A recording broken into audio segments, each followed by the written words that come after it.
I'm J. Lenora Bressler, and welcome to the June, 25th, 2017 edition of the Bible, Delight in the Details. We are in a multi-session series on the Psalms, and today we're talking about Psalm 138. It is a Thanksgiving psalm, as is quite evident when you start reading the 8 verses of it. Many times the psalmist, attributed to David himself, is saying he will give thanks. I want to focus just on the very beginning of the psalm today. I will give thanks, O Lord. The first thing is, I will give thanks. I will. In the Hebrew, the tense that is used is not just the present tense, but the future as well. So in the psalm, David is expressing not just the present truth that he is currently giving praise to God and thanksgiving, but also that he certainly intends to in the future. Now, this right here is something to take note of, because David doesn't know, I suppose, for absolute sure. He's going on faith and the evidence of how God has treated him in the past, but he is assuming that there will be things in the future for which it will be appropriate to give thanks.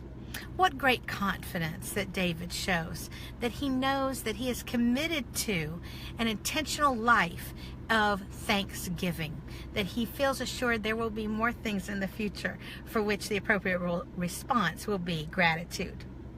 Now, several times in this psalm, David talks about giving thanks.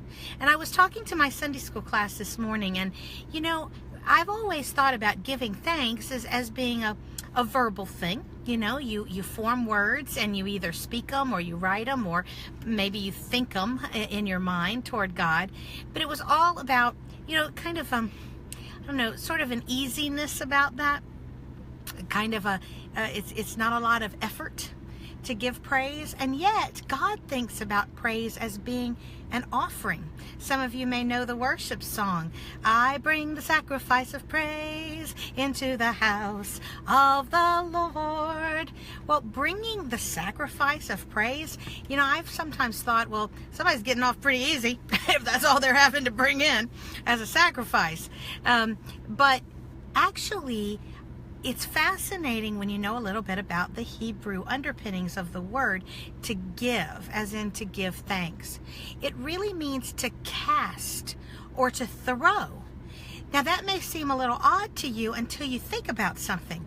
If you go to the opera or you go to a play, maybe even a recital or a concert, what do you occasionally, when someone has just performed absolutely superiorly and you wish to show them gratitude for the wonderfulness and awesomeness of their performance, what do we still do occasionally?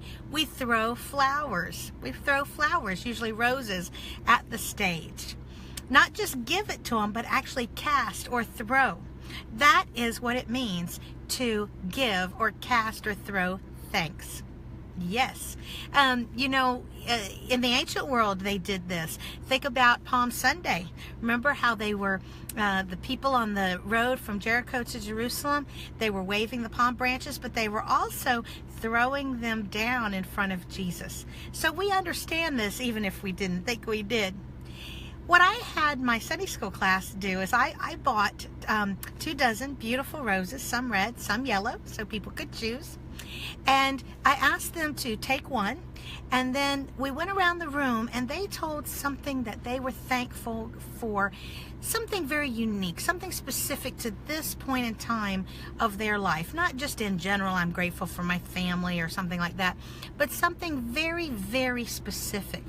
And then they literally cast, and I don't mean they dropped it gently, I mean they threw that flower across the room with intention, with force, and with enthusiasm. That, my friends, is a word pick, is a object lesson, I should say. It's a metaphor for exactly the kind of enthusiastic, intentional, focused kind of casting praise at God that the psalmist is talking about. So my friends, I have something for you to do. If you want to truly give God thanks today, why don't you find something in your house that's not breakable? Maybe it's a real flower. Maybe you could go out and pick one in the garden. Maybe you could get a silk flower or something like that. Something that is beautiful, valuable, but not breakable. And literally, as you are praying to God, cast your praise and your thanks figuratively and literally before Him. It will make you realize exactly what the psalmist is talking about. I'm J. Lenora Bressler. Visit me tomorrow for the next edition of the Bible, Delight in the Details. Have a wonderful end of the weekend and beginning of the new week.